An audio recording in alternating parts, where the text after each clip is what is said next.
भारतीय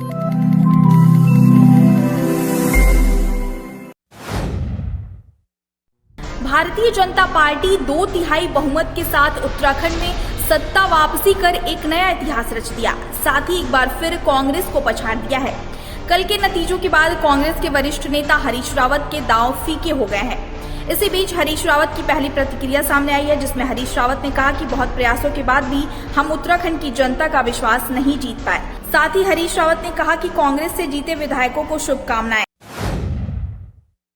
कांग्रेस जनों और कांग्रेस नेतृत्व के बहुत प्रयासों के बावजूद भी हम उत्तराखंड की जनता का विश्वास जीतने में थोड़े कम रह गए। अगर लोगों ने विपक्ष के रूप में हमको अपनी भूमिका अदा करने का जो आदेश दिया है, एक बड़े हुए मैंडेट के साथ दिया है, हम उसको पूरे प्राणपण से, पूरी निष्ठा से निभाएंगे।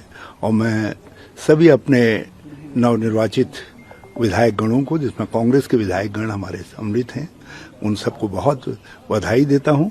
और कुछ लोग पहली बार अपनी विधायी पारी खेल रहे हैं, जनता ने उनको आशीर्वाद दिया है, उनको मैं बहुत प्यार और आशीर्वाद देता हूं। हमें पूरा विश्वास था कि लोग परिवर्तन के लिए वोट करेंगे। कहाँ क्या कमी हमारे प्रयासों में रह गई, मैं उसको कहीं न कहीं कुछ कमी रह गई, उसको मैं स्वीकार करता हूं। और कैंपेन कमेटी के चेयरमैन के तौर पर, क्योंकि मेरी अगुवाई में चुनाव लड़ा गया, तो मैं जो हार हुई है उसकी पूरी जिम्मेदारी लेता हूं। और पूरी राजनीतिक प्रक्रिया में जो लोग सम्मिलित थे, मैं उन सबको भी धन्यवाद देना चाहता हूं। और कुल मिलाकर के उत्तराखंड के लोगों को उन्होंने 2022-27 के लिए उनको मैंडेट दिया है।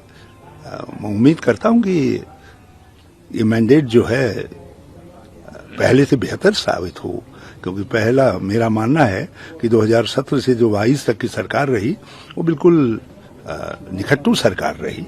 अब कैसे भाजपा फिर से विश्वास जीतने में सफल रही, ये तो मैं नहीं जानता, लेकिन मैं इतना जरूर जानता हूं कि लोगों में गुस्सा था और उसकी परिणति साफ तौर पर दिखाई देती है। जो इनकम्बेंट मुख्यमंत्री है, उनके खिलाफ लोगों ने निर्णय दिए है। जो सामने दिखाई दे रहा है वो यह है कि मैं चुनाव लड़ा और मैं लालकुआ के लोगों का विश्वास नहीं जीत पाया, मैं पराजित हुआ।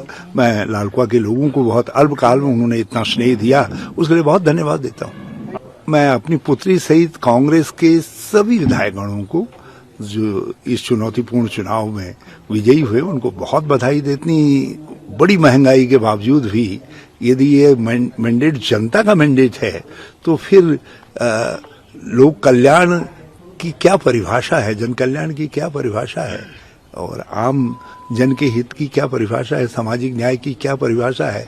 बेरोजगारी चरम पर, कोरोना काल में लोगों को यूं ही मरने के लिए छोड़ दिया गया, इतना सब कुछ हुआ।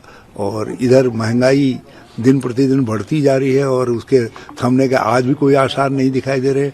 लेकिन उसके बावजूद भी भाजपा जिंदाबाद मैं तो समझ नहीं पा रहा हूँ।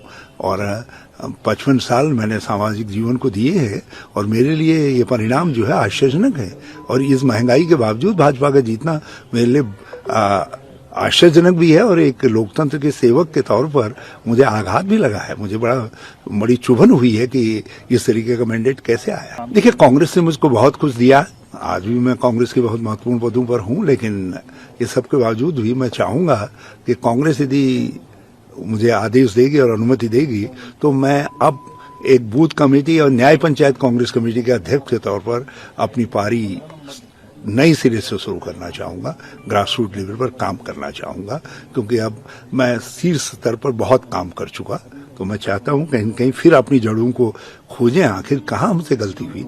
मुझको मैं भी तो चुनाव हारा हूं, तो कहीं कहीं मैं जनता के मन में ये विश्वास पैदा नहीं कर पाया कि मैं एक अच्छा जनप्रतिनिधि हूं। वहीं दूसरी ओर पुष्कर सिंह धामी कल चुनाव के नतीजों के बाद खटीमा से चुनाव हार गए हैं, जिसके बाद धामी का भी एक बयान सामने आया है, जिसमें वह उत्तराखंड की जनता को भारतीय जनता पार्टी को वापस लाने के लिए धन्यवाद करते दिखे और साथ ही मोदी की सराहना करते नजर आए। उत्तराखंड की जनता ने ये स्पष्ट रूप से सबके सामने कर दिया, उनके समर्थन से, उनके आशीर्वाद से आज 2/3 बहुमत से भारतीय जनता पार्टी की जो सरकार बनी है, वो इस बात का प्रमाण है कि लोगों ने काम करने वाले लोगों को तरजीह दी है। भाइयों बहनों, मुझे भी खुशी है कि मेरे जैसे एक सामान्य परिवार से आने वाले, और कहीं मैं किसी दौड़ में नहीं था, किसी दावेदारी में नहीं था, और मुझे काम करने का अवसर मुख्य सेवक के रूप में माननीय प्रधानमंत्री जी ने, मेरी पार्टी के राष्ट्रीय अध्यक्ष जी ने और केंद्रीय नेतृत्व ने दिया। और मैंने जनता से जो निवेदन किया, पूरी पार्टी के साथ जाकर हमारे सभी कार्यकर्ताओं ने किया, हमारे पदाधिकारियों ने किया, आज उत्तराखंड की जनता ने हमको जो है वो आशीर्वाद देकर भारतीय जनता पार्टी की सरकार बनाई। और यहाँ पर